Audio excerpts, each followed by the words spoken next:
What's up, Quick Talk World? Today I have a special edition must-listen episode with Alex Charfen. Alex is in Russell's inner circle with me and a whole bunch of other rock stars, and he's an extremely accomplished guy. I do want to give a warning. There's a couple parts where he gets ultra passionate and says some naughty words, but that's okay. I beeped him out because I know we have a lot of kids and stuff and families that listen. Just want to give you a heads up. There's some beeps and stuff. And but the episode, the content is unbelievable. Like, it can change you. It's powerful. You've probably heard nothing like it before.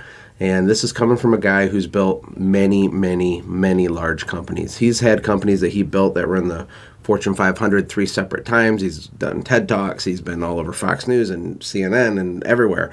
He's just a beast. And I think you're going to like it. So here we go.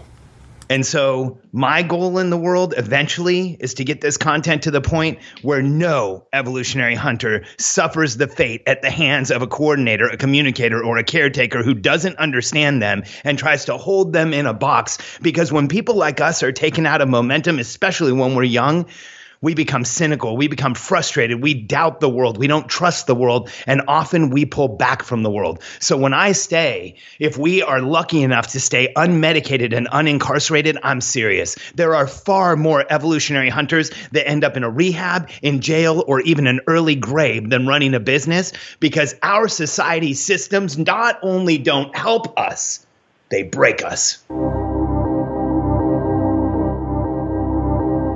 Welcome to the Quick Talk Podcast with Joshua Latimer, where we discuss business, life, family, faith, struggle, fire, pain, and ultimately winning. It's time to take massive action. Look, I can't work harder on your life or business than you do. It's ultimately all on you. You know, God created all the food the birds would ever need, but he doesn't put it in their nest. You've got to go get it. 10 out of 10 people die. So how about doing something today that actually matters while you still can? Hey, my friends, welcome to the Quick Talk Podcast with Josh. I'm so excited that you're here. Today's a special day. I've been waiting for this day ever since I bumped into this Mr. Crazy Business Guru guy named Alex Charfen when I was in Boise, Idaho, hanging out with a whole bunch of other business genius people, eating popcorn and taking notes. And Alex proceeded to give me, in pure love, a verbal beatdown on the way that I was handling my team. And I appreciated it in all sincerity. It's what I thought about on the whole plane ride home. And I've talked about it, actually, Alex, on the podcast before. But let me give you a little bit of intro here. There's something on your website, Alex, that's really cool. And you talk about how entrepreneurs will chase momentum, and they even long for it. And they have a hard time fitting into the systems built for everyone else. And in the end, if they survive and are able to stay unmedicated and unincarcerated, they will likely change the world. Alex has been on Fox News and USA Today, on CNBC. He's been on TV. He's done a TED Talk. He's done all this stuff. He's an author. He's built huge empires. And he's a family guy and a dad, too. Alex, welcome to our show. Josh, thanks for that introduction, man. That was awesome. I don't even know what to start with you because you have so much stuff you've accomplished. I mean, you're friends with all these huge people. I've heard you on Self-Made Man with Mike Dillard, and you're in the Austin business world, and you've been on TV. And for us, or people like me who came out of just this local, hometown blue-collar entrepreneur style business, it kind of like feels like this Mount Everest overwhelming thing. Can you tell us about your backstory? It couldn't have all been this big, could it? No. In fact, Josh, I think, part of what we have to disclose is that I'm 45 years old and I've been around for a while. And, I've been an entrepreneur since I was really young. And when you look at, the experience that I've had, it's been earned over decades. And so, I've done a lot of stuff and it might seem like, a little bit overwhelming for someone to talk to me. But here's the key is that when it comes to how you make business grow, that's where I've been completely and totally focused for most of my life and almost one dimensionally, Josh. I'll admit that when I was younger, it was such a myopic obsession that I did barely anything else besides work. And so, I certainly wouldn't share that it's like a healthy thing that I did when I was younger, but, as I've gotten older, I've learned how to do a lot more and be a father and be a husband and, have a family. But early on in my 20s, all I did was work. And a lot of the results you see in my life are from working, 7 days a week, 20 hours a day, good and bad. I would not say that those are all good results. Yeah, and I think I know I've fallen into the idea that, okay, I want more success, I just have to work harder. Well, what happens when you run out of hours, right? That's when we're kind of forced through pain and suffering to focus on team building and all this other stuff that I know you're very passionate about. Can you tell us a little bit, too, about the entrepreneurial personality type? Because people freaked out when I've quoted you on the show before. I'd love for you to unpack that. Absolutely, Josh. I'm going to start at the beginning. As a kid, I was really different. I often felt isolated and different and alone and like I didn't really fit into the system, or like I was so different from the other kids. So there really wasn't a place for me to belong. And in school, I wouldn't say that I didn't fit in school. I would say it was much more dramatic than that. I would say like school was damaging for me. When I was forced to sit in a chair or not being able to move or having to pay attention to something I really didn't care about, it was near impossible for me to be successful. And, I know people who were able to get through school who it wasn't really that hard for. But if I didn't care about a teacher or the subject, it was near impossible for me to do okay. It's funny. I had a really hard time with math in school. I couldn't memorize the multiplications tables. I couldn't do the addition and subtraction. Like, it didn't matter. I couldn't understand why it mattered. Then I started working with my dad when I was about 8 or 9 years old and going to a swap meet. And before the end of the first weekend, I was calculating taxes in my head because it mattered. That's so awesome. I can so relate to that. I asked on Facebook, I want to get your opinion. I just put a post out and said, are you a small business owner or an entrepreneur, and is there a difference? I mean, to me, what you're describing is like 100% raw, unbridled entrepreneur. What are your thoughts on that? Well, I think when, here's what happened, Josh.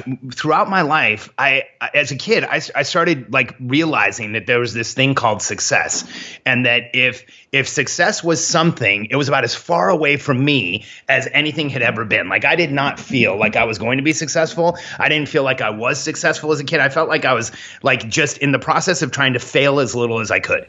And so I started reading personal development books. And, I don't know if you've done this, Josh, but I started reading as a kid, like really 8, 9, 10 years old. My mom took me to a garage sale one day. In fact, that was like the pastime for my family. We used to go to garage sales on the weekend. We didn't have a lot of money. And most of what we bought was used. And I remember we were in a garage sale one weekend and there was a box of personal development stuff. Like, I'm sure you've had, like I have, like every person who's ever gotten into personal development has, where it's like this guy had Tony Robbins and Bander and Grindler and Wayne Dyer and like a few books and some audio sets, audio tape sets, cassettes. Cassettes, yes, fist bump. We did a lot of garage selling as well, so I'm with you there. And so, I remember the box was marked $100. It probably had $1,000 worth of stuff in it, but it was marked $100. And I begged my mom to buy it. But Josh, there was no chance I was getting it. Like, our budget for a weekend was like $10.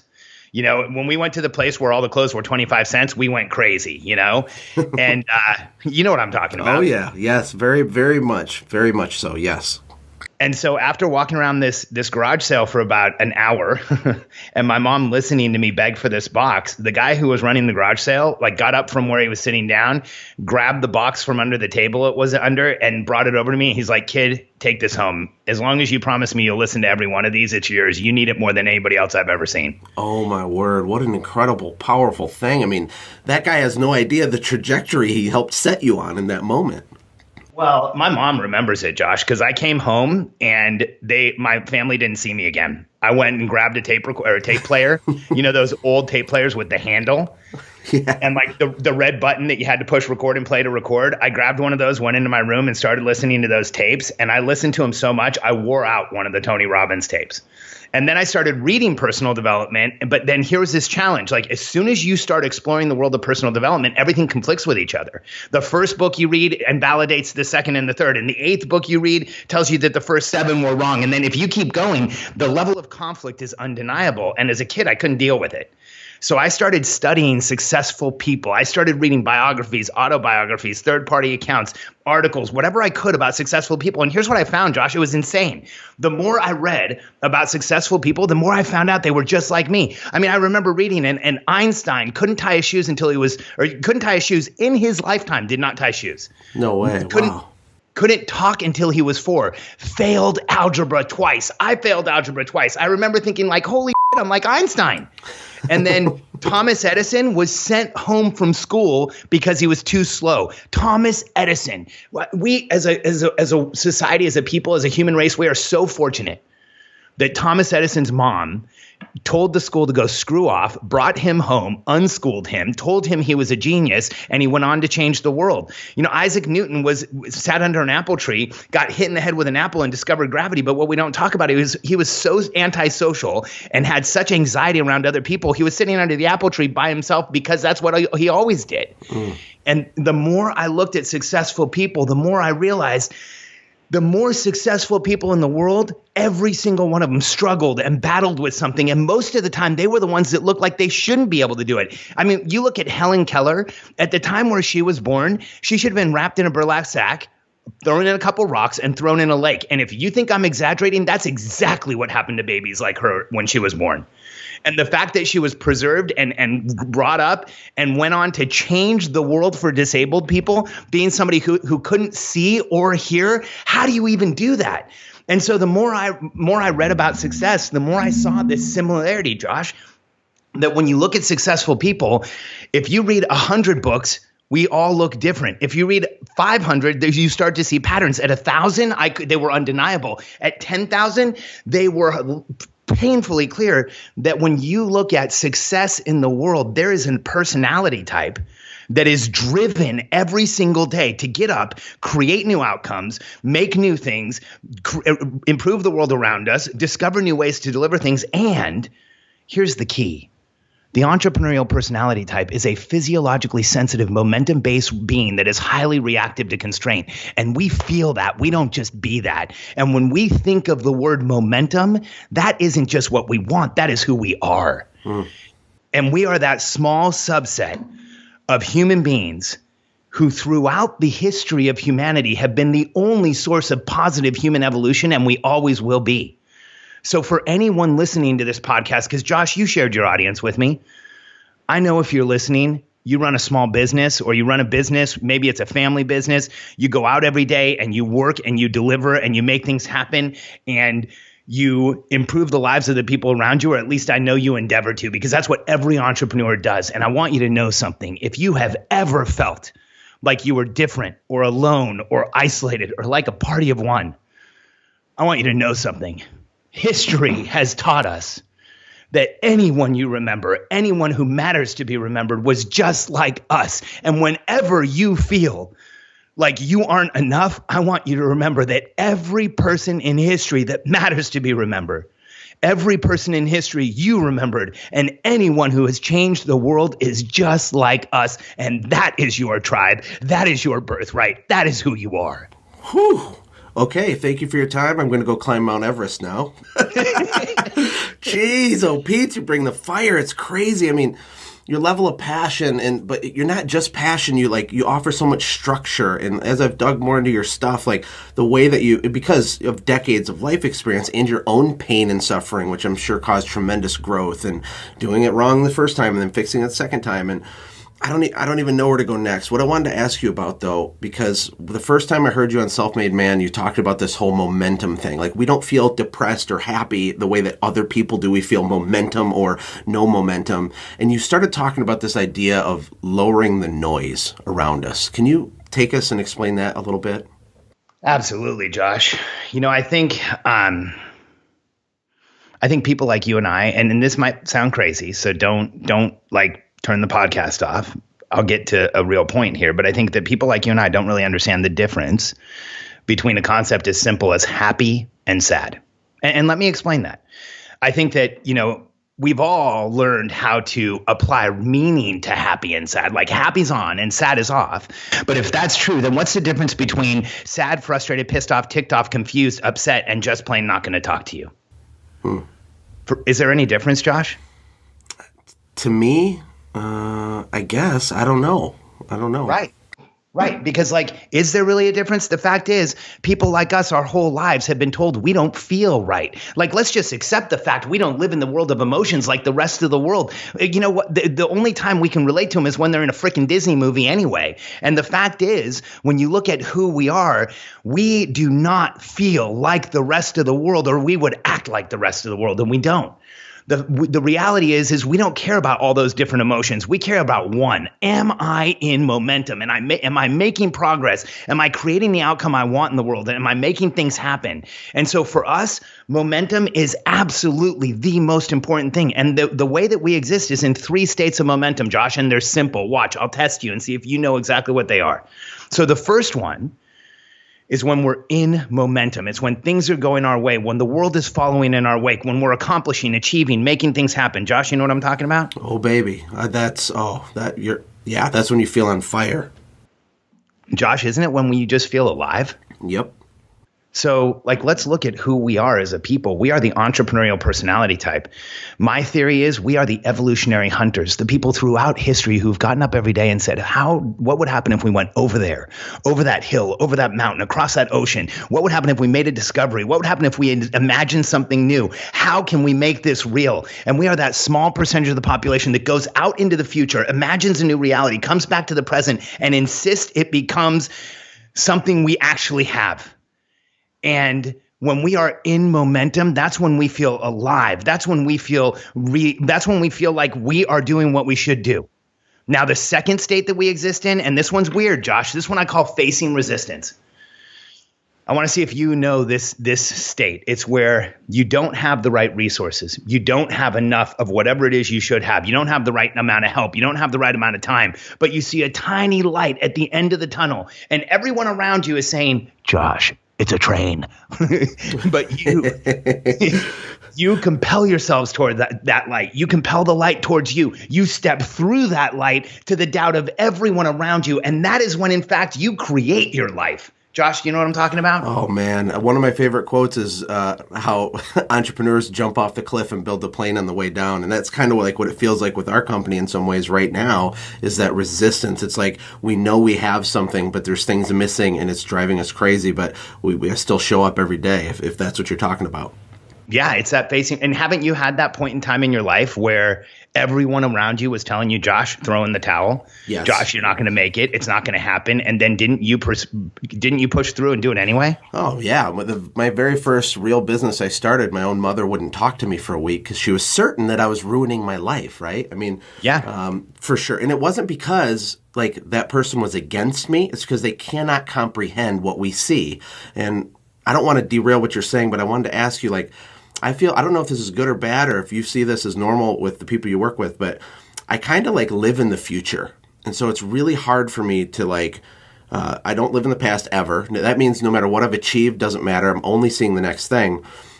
Does that tie into this? Is that what we're talking about? And are people that are non-entrepreneurs unable to see it like that? And that's why we look like crazy wackos to them? Yeah, absolutely, Josh. In fact, when you look at it, we are that small percentage of the population that lives in the future. I'll explain it in just a minute.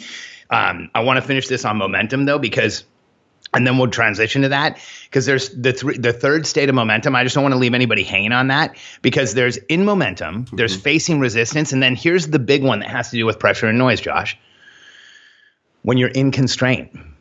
Now, I'm going to start by explaining in constraint, by explaining in momentum. When we're in momentum, now, Josh, I want to ask you, you said you know that feeling of being alive. The world's following you right your wake. You're getting what you want to get done. And would you say that in that state of momentum that you are physiologically boosted, you actually can do more? When I'm in momentum? Yeah. Oh, my gosh, yes. Mount Everest becomes a molehill, yes. Yep. So it's you can do more. So you're physiologically boosted. Second question, when you're in momentum, are you cognitively boosted? Do you have the awareness that you make decisions better? You make them faster. You see the future more easily. You're clearer. Super clear. That's why some days I can get more done in a half of a day than I did the previous 10 days combined. Yep.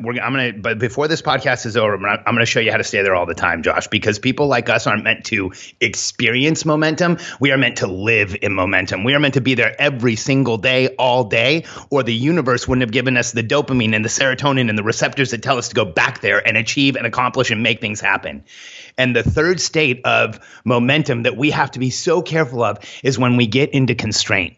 Constraint is when we can't move, when we can't see our next move, when we put, the situation conspires against us, we conspire against ourselves, but we put ourselves in a physiological, functional, environmental, personal situation where we can't see our next step. And we feel that full constraint. And for an entrepreneur, someone like us, when we feel that constraint, Josh, you had a physical reaction right now just from the description. It feels like you're dying. Yep. And I know exactly what you're talking about. 100,000% exactly. It's death. It's horrible. It's death. And Josh, like when you feel that constraint, how quickly before physiologically you're drained and exhausted and fatigued? Oh, it's instant. It's like you're walking around with 1,000 pounds on your body or something. And would you say that cognitively you're challenged? You get brain fog. You can't see. You can't think. You can't see the forest for the trees. Yep, absolutely, for sure. And yes. Here's the big one. When you're in constraint, is there a chemical effect on you? Yeah. Yeah. We feel the chemical effect of constraint. And I bring this up for you and for everyone listening. Because as an entrepreneurial personality type, as an evolutionary hunter who is hardwired to create the future, when you feel constraint, you will appear broken, disabled, disordered. You will have all kinds of things said about you. I will share very candidly with you. I've been diagnosed with bipolar, depression, mania, Asperger's, autism, ADD, ADHD. I mean, that's 4 aces right there. If you can't match me, I win. And the reason I've had all those diagnoses is because whoever shows up that day at the doctor, that's how they see you. And the fact is, what they're really seeing is an evolutionary hunter experiencing constraint and feeling how that feels and displaying that to the world, because when we're in momentum, we are completely and totally asymptomatic.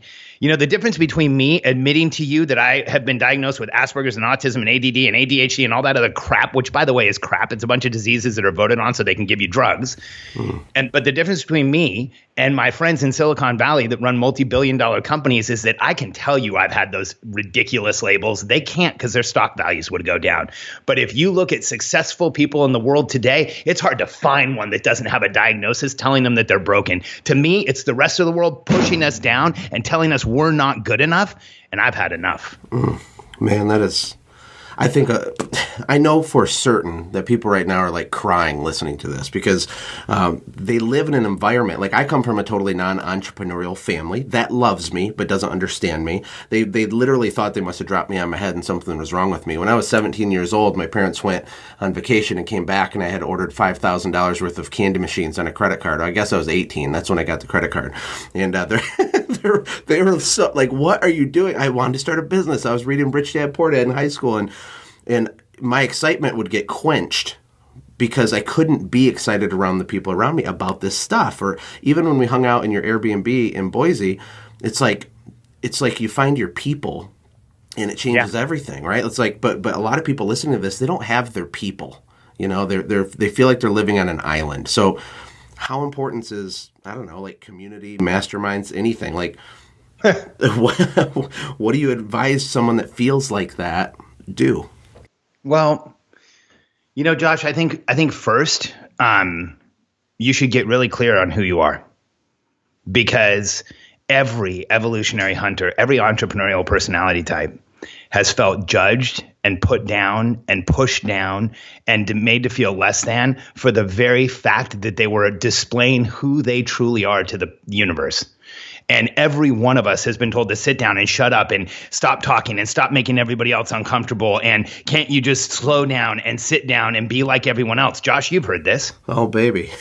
Right? Yeah. And so I think when you get really clear on who you are, that's how you start to figure out what comes next. So let's figure out who you are. Josh, I want you to see if you qualify as an evolutionary hunter. I know the answer already, but I want everyone who's listening to play along with us, because right now, before the end of this podcast, as you're listening, I want to show you a new reality of who you are, a new reality of what you're meant to do, and a new reality of why you're here. Because here's my hallucination for every single person listening to this podcast. I don't care if you twist a wrench on an air conditioner. It doesn't matter if you install plumbing in someone's house. I don't care if you're the guy putting in the floors or ripping out the carpets. It doesn't matter. Every one of us in the back of our minds has that quiet little voice that says, you are meant for more. You should do more. You can be more. You can leave more behind and change the world around you and make this world a better place. And so many of us have denied it for so long. We live in this state of pretending like we're not who we are. And for anyone who's ever felt that feeling in the back of your mind, I have a theory for you. It's right. You should follow it. You should lean into it. You should accept it because it's who you are. And here's my test for you. See, I think there's 4 types of people in the world. I want you to qualify which one you are. And Josh, you play along with the audience. So the first type of person in the world, I call them the caretakers. And our evolutionary human tribe, man, did we need the caretakers. It's the people who enjoy the act of taking care of other people. A lot of you thinking or listening might say, hey, I might be that person, but I've got a question for you. So this one's for you, Josh, and everyone listening. Do you enjoy changing bedpans? No. See how fast you answered? But here's the fact, guys. I've been around caretakers. I've watched somebody change a bedpan, and I've said, excuse me, do you enjoy changing bedpans? And I've had somebody look at me fully congruently, 100% seriously, and say, Alex, if that bedpan needed changing and I was here to change it, I feel fulfilled. Yes, I enjoy changing bedpans. I'm always like, holy crap, I wish I wrote a bigger check. Mm-hmm. Mm-hmm. But do we need caretakers? Absolutely. So you're not a caretaker. Let's move on to the second group of people. I call them the communicators. These are the people that throughout history carried on oral tradition. They told us, don't go over there. There's a woolly mammoth. Don't eat this. It'll kill you. Communicators love the act of communicating. So Josh, there's a simple disqualification question for this one. Do you enjoy small talk? I hate small talk. It's kind of the I literally fake it the entire. It's painful for me. It's not because I don't care about the person, so I do it. But oh man, it makes me want to run. Oh, you know what, Josh? Here's what happens to me. Small talk starts. I don't care who I'm standing in front of. I don't like them anymore.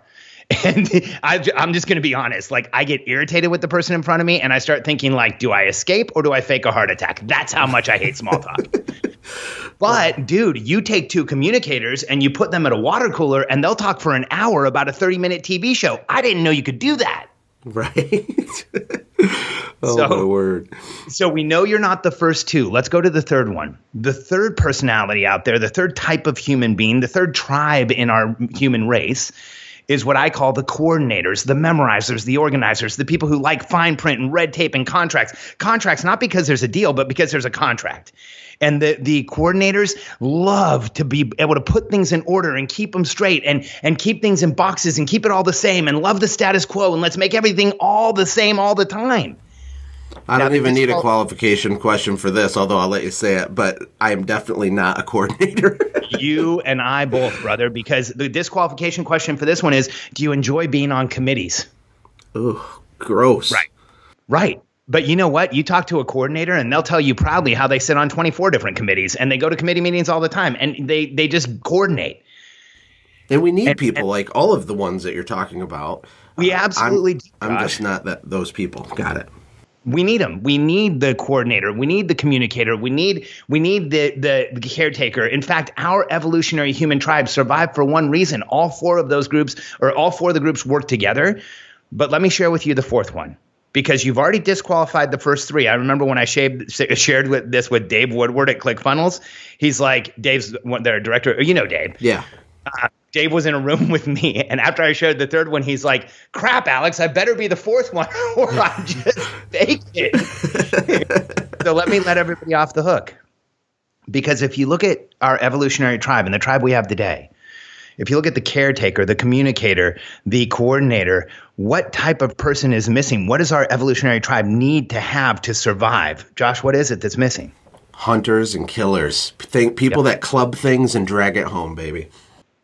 The evolutionary hunter. And when you look at now let's just get into this psychology and the physics of being an evolutionary hunter, because I've done so much research on this that when I back up and I take 100,000 foot view, here's what I see. There's this small percentage of the human population that has been hardwired to get up every day and challenge everything. We've been taught throughout history that the way for us to move forward is to get up, figure out a new outcome, and regardless of what is perceived as risk, go out and bring that outcome home. And the fact is we get up every day, and rather than live in the present, we go out to the future, imagine a new reality, come back here and insist it become real. And if any of you has ever felt judged or put down or looked down upon just because of who you are, here's why. Because as an evolutionary hunter, you get up every day and you imagine a hunt with the passion and the energy that it takes to keep the human race alive. We have been ecologically, biologically, evolutionarily programmed by whatever creation method you believe to get up every single day and keep this tribe alive, move things forward, improve the world around us. And the fact is, communicators, caretakers, coordinators, strive for average and cling desperately to the status quo. Every one of those other personalities wants everything to remain the same. The only people on this earth who want to make it better, who want to change it, who want to see things evolve are the evolutionary hunters. And that's why every one of us has felt that conflict of trying to be who we are in a world that doesn't accept us. It's such a mic drop moment, and it's irrefutable to me because it's just self-evident. And like I think that's why this whole narrative that you've, I don't know, like created this framework, this idea, the way you articulate it is so powerful, and why everybody freaks out when they hear it, because it's self-evident inside of ourselves when I hear that. Because I am the guy that wants to go club the thing and drag it home. I am the guy that feels completely dead and paralyzed when I'm in constraint. When I'm facing resistance, I will fight and punch and claw and kick and go. And I have a massive amount of grit in those moments, even though I don't like the resistance part. And when I'm in momentum, I feel like I can literally do anything, literally. And I know other people, average, normal people, don't ever feel like that. I often feel like that. So I'm sure the audience is resonating. Where do we go from here, Alex? So Josh, earlier you said how important is it for people like us to be around our tribe? I would tell you that it's everything. Because if the people, places, and things in your life aren't giving you momentum, then they're taking it away. This is binary. It's either on or off. It's either additive or negative. And when you look at who we are as evolutionary hunters, there's a reason why the people who have been evolutionarily programmed to go out and change things, make things better, modify the world around us, and let's be honest, kill the status quo, don't get along with the rest of the world. We are evolutionary killers of what is real in the world today. We are those who are willing to wipe everything away and start over. We are those who are willing to say, if we need to build a car, do we need 4 wheels like Elon Musk asked before he built the Tesla? We are those who say, let's put a computer in every home back in a time frame when there wasn't such thing as a home computer. We are those who say, we can make this world a better place regardless of what's going on. And if we are not surrounded by those who are like us, we will not have the momentum that we know we should have in this world. I can only imagine how many people that will never hear this message are living this hopeless life because they don't understand this about themselves. In fact, in the intro, when I introduced you, part of the copy on your About page at alexcharfen.com was talking about how if we can get through this and stay unmedicated, that was huge, and not incarcerated, then there's a strong chance we'll change the world.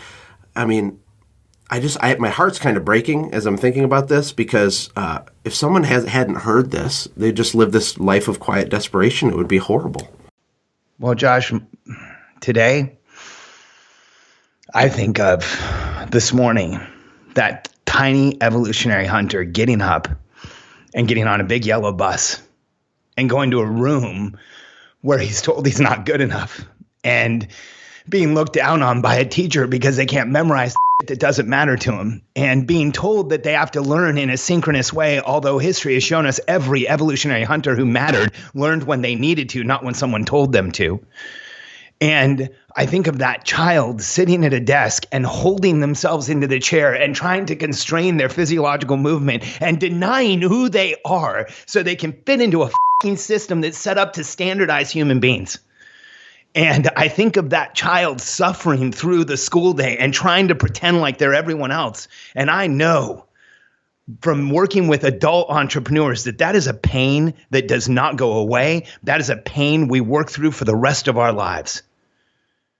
And so my goal in the world eventually is to get this content to the point where no evolutionary hunter suffers the fate at the hands of a coordinator, a communicator, or a caretaker who doesn't understand them and tries to hold them in a box. Because when people like us are taken out of momentum, especially when we're young, we become cynical, we become frustrated, we doubt the world, we don't trust the world, and often we pull back from the world. So when I stay, if we are lucky enough to stay unmedicated and unincarcerated, I'm serious. There are far more evolutionary hunters that end up in a rehab, in jail, or even an early grave than running a business, because our society systems not only don't help us, they break us. Man, so powerful, Alex. I appreciate it, Josh. I mean, we were going to talk briefly, just kind of letting that simmer for a second. It was so powerful, but about maybe some practical tips. One of which I've heard you speak of before is this idea of lowering the noise. Yeah. Could we hit that? And then, because I want to respect your time, I know you have an empire to build.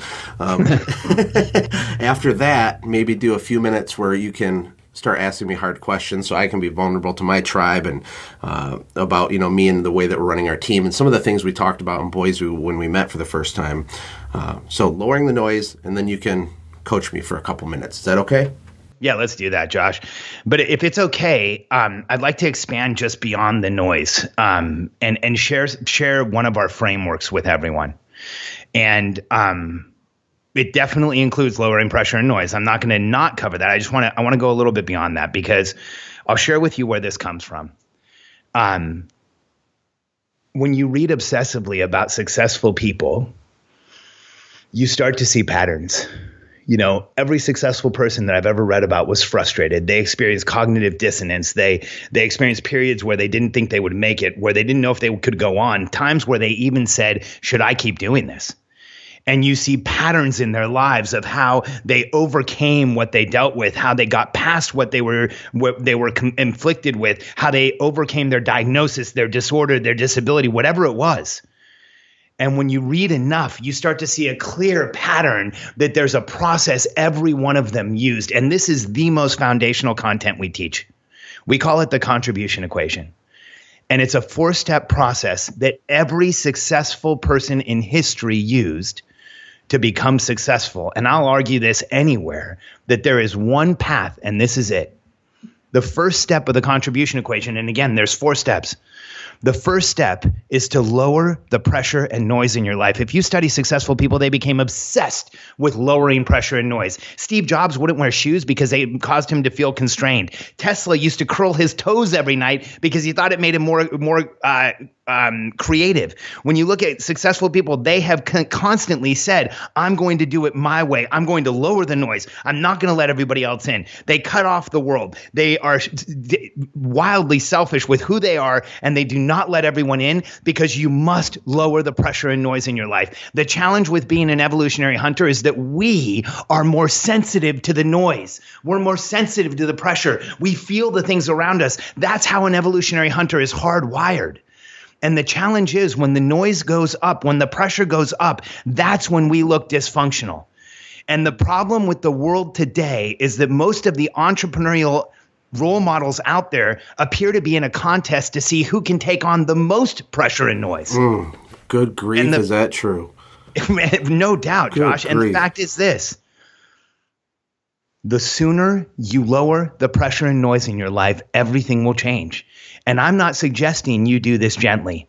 I'm suggesting that you are completely, totally relentless. You sit down and you ask yourself, if there's anything in your life that is not creating momentum, how quickly can you get it out of there? And you are radically selfish with who you are and where you let your time to be spent. Because if you are willing to eliminate the things that take away momentum, this is just physics. It's mathematics. If you lower the noise, you will get into momentum. There's 2 ways to get into momentum. You can drop all the operational drag and you will go faster, or you can go try and create forward movement. But to me, the first step is always lowering the noise as obsessively and as completely as you can, because you will move forward.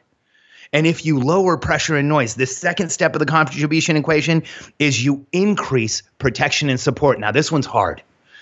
This is where you learn to transparently ask for help, where you put the frameworks and the systems in place so that the people around you can help you, where you build a team. Because I call it the entrepreneurial dilemma. People like us need far more protection and support to reach our full potential because our outcomes are greater. But any request for protection and support makes us feel vulnerable and exposed. I have news for you. Get over it. Because you are an evolutionary hunter. And when you build your tribe, you will go out and show the world what you're truly capable of. Because as evolutionary hunters, we learn nothing standing still and we learn barely anything alone. Get into momentum and build your team. It will become your tribe and you will make your change in the universe. And if you lower pressure and noise and you increase protection and support, here's the miracle that happens. Your strengths and abilities will just show. Evolutionary hunters are in classrooms across the country right now trying to shove their heads full of knowledge when they haven't lowered the noise, when they haven't gotten protection and support. And what happens to us is if we lower pressure and noise, we increase protection and support, our strengths and abilities will just get better by the very virtue of changing our situation and putting ourselves into momentum. And if you lower that's been a hard one for me. I don't want to slow your roll. Yeah, like this is a new thing for me because I just hired my first EA, which has been huge, and and I need to dump more, right? But and you told me this in Boise. I feel like this weird pressure that I'm supposed to have all the answers or something. And you looked at me like, Josh, this is me doing it in my Alex voice. You're like, Josh, like not only you're not supposed to have all the answers, like not only won't you have all the answers, but you're not even supposed to have all the answers. And so it's been harder for me to be totally vulnerable with my team when I have this weird thing in my head, like I'm supposed to be this mythical superhero of having the answers. But that's what's killing and holding back our company. So I just want to throw that out. That's what is killing most small businesses, Josh, is that most CEOs sit in a room thinking, why can't I solve all of this? Why can't I make it all better? And what we don't do is go to our team and say, hey, guys, I don't have all the answers. Let's figure this out. Mm-hmm. You know, because here's what happens. If you lower pressure and noise, and by the way, Josh, this means you too.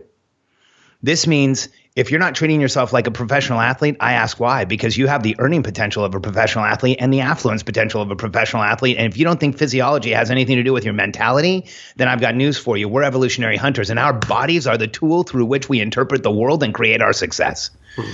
And so when you lower pressure and noise, you will naturally begin to see the places where you can increase protection and support, where you can talk to the people around you, where you can get their input, where you can get their support, where you can put the frameworks in place that they can actually help you. And what happens is through that combination of lowering the noise and increasing the protection and support, your strengths and abilities will show. And the fourth step of the contribution equation, Josh, is you can go out and make your greatest contribution. And I want to make it very clear what I mean by that. See, I don't think every one of us should go out and start a charity. In fact, I think entrepreneurs suck at charities. We're not beggars, we're earners. I think if you want to make your greatest contribution, you go build the biggest business you possibly can. You go make it world changing. You leave your dent in the universe. When I look at Steve Jobs at Apple, who was never a big charity person, if you want to talk about impact in the world, there hasn't been a charitable organization that has changed the world and benefited humanity as much as Apple Computer has. And I'll argue that as long as somebody wants to. Because when you look at who entrepreneurs are, and where we exist in the world, when I say go make your greatest contribution, in a capitalist society, capital flows to the greatest contribution. So I want you to go make a ton of money, mountains of cash, prove the fact that you've made a contribution, and go change the world, because entrepreneurs are the only people who shouldn't ever be taxed, because we make as much money as we possibly can until the day we decide to give it all away. That's right. That is so true, because it's not about the money, it's about the hunt, it's about the I'm with you, brother. What was the third bullet point? I'm taking notes, but I missed. So we lower pressure, increase support and protection, and then the fourth one, strengths and abilities will show. Okay, that's 3. Okay, and then you can make your greatest contribution. Gotcha. And you know, when you say, Josh, that you've had trouble with your team, that you've had trouble with you know, how to be transparent, I just have a simple question for you. I spent a little bit of time around you, so I'm cheating because you and I were together in Boise, but I have an assumption about who you are as a human being. Okay. In your life, I'm going to, and I want confirmation on this, but I believe that you're the type of person that when there's been an outcome that mattered to you and a system or process that you understood how to participate in and a scoreboard that you cared about, you ended up on top. Every time. Every fucking time. Even with my pizza delivery job, I was the best, took the most routes, got the most tips, like took people's shifts. I can't not be like that. I don't know how to not be like that. Okay, then I want to let you off the hook, Josh. Because I've spent time around you and I think you're an incredible entrepreneur. But I think up until today, you've never had that clear outcome, that process you could pour into, and that scoreboard in your business that you could go after to actually create success. And instead, like so many entrepreneurs, you've been feeling your way through and trying to find those things and trying to create success and overcoming them and still creating a multi-million-dollar business without that structure in place. And what our company does and what I've obsessed about for decades is how do we put that clear outcome in place for you and every team member? How do we create that structure within the company that shows exactly what you do to create success? And then how do we post those scoreboards for the company, for you, and for individual members of the team so that every single person can't help but attached to the company's momentum? Because when that happens, everyone on your team gets into momentum. You get into momentum. Your clients get into momentum, and the company changes. Josh, people think I work miracles because I help people grow multi-million-dollar companies in months. People think that it's unheard of to be able to go from $1 million to over $10 million in a year, but I help people do it all the time. And the reason we can do that is I find evolutionary hunters of the highest order like you, and I show them simple outcomes, a simple process, and a clear scoreboard, and they do exactly what they're meant to do. They go out and hunt and kill the biggest game there is. Yeah, and you have, like, your results are speaking for themselves. And I talked to some other people in the inner circle, like even Brandon and Kaylin, and you know, they hit just a vein of gold with their brand and what they're doing, and they're doing $20,000-$30,000 a day. And then when we were in Boise, they're doing $100,000 a day, and they had worked with you, and you had doubled their team. And I don't know everything you did. All I know is that literally every single person I've asked that's worked with you and your team just totally freaks out, and it's like, oh my God, it's the greatest thing ever. And you're right, because I have not had the exact structure. What I've done to build our current, quote unquote, multi-million-dollar company is just go beast mode and pretend like I have to have all the answers and stuff.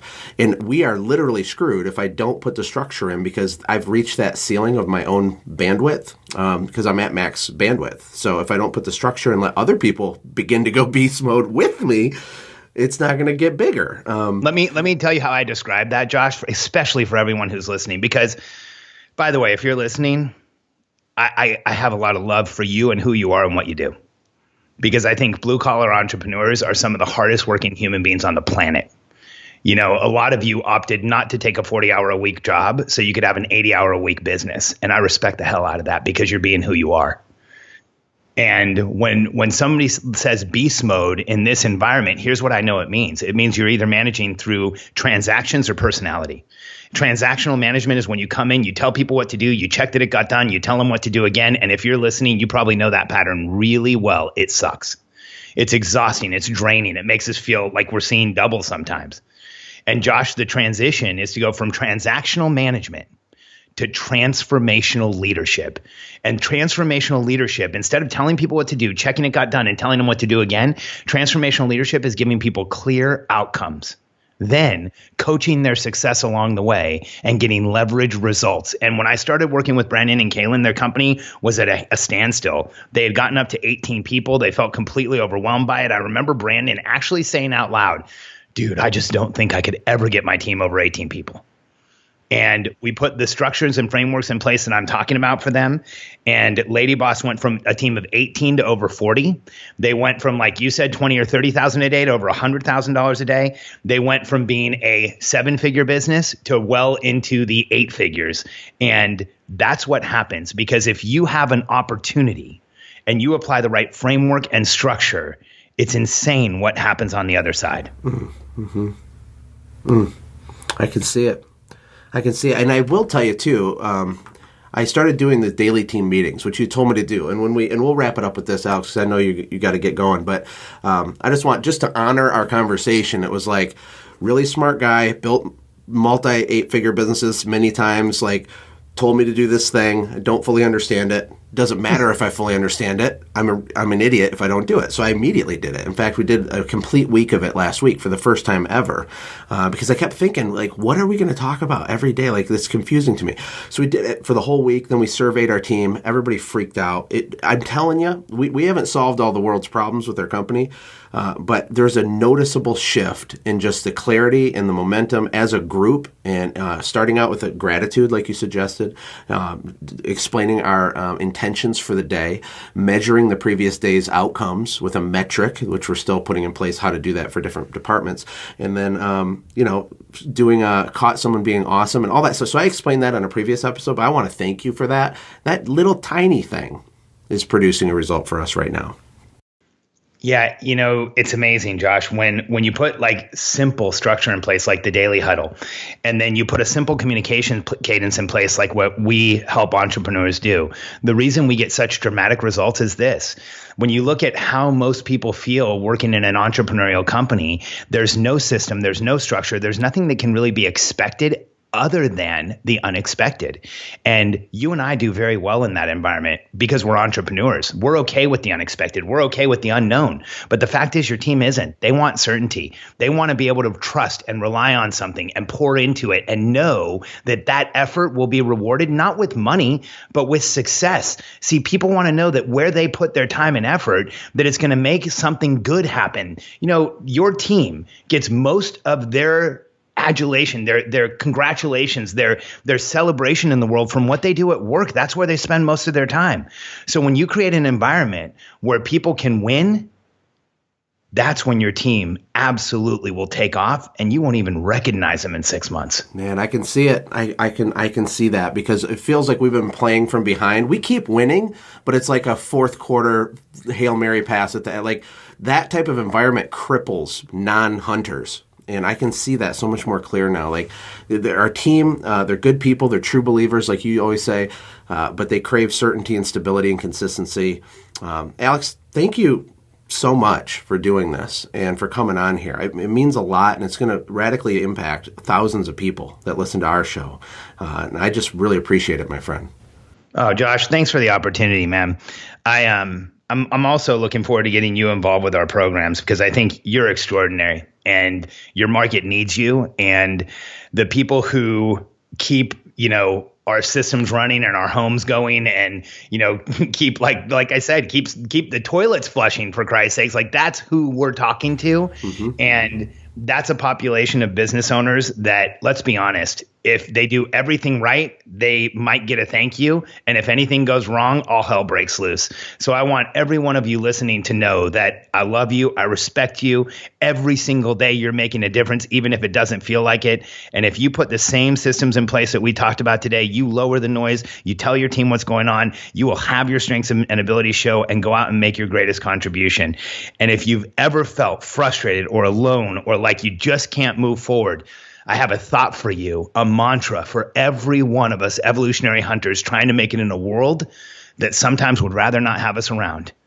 There is nothing wrong with you, and you are not alone, because for anything you're dealing with, someone in history, one of us, has been there, overcome it, and gone on to change the world, and so can you. Absolutely, Alex. You're a beast. You're a rock star. And everybody, I want you to go on Facebook. Alex has a Facebook group for companies earning a minimum of $300,000 in revenue, where you can connect with other people that are like-minded with what Alex has shared with us today. Just type in Billionaire Code. He has this amazing thing that we didn't get into. Maybe we'll have him on next year or something, but it's amazing. So just go to Billionaire Code, get around your tribe. The other thing is go to AlexCharfen.com. It's just Charfen.com. I apologize. And you can download his book, The Entrepreneurial Personality Type. And that's Charfen is CHARFEN.com. Alex, I'm in deep gratitude to you, my friend. Thank you so much. Josh, thank you, brother. Hey, thanks for hanging out, friends. And from all of us here at the Quick Talk Podcast team, we hope you loved today's show. We hope that you were inspired to become a doer and not just a listener. Apply what you've heard today in your own business and watch things change for the better. Lastly, remember that all the money in the world can't save your soul. Seek first the kingdom of God, my friends. We'll see you next time. For more information about the Quick Talk Podcast or Joshua's other businesses, visit our website, quicktalkpodcast.com. Have a blessed day.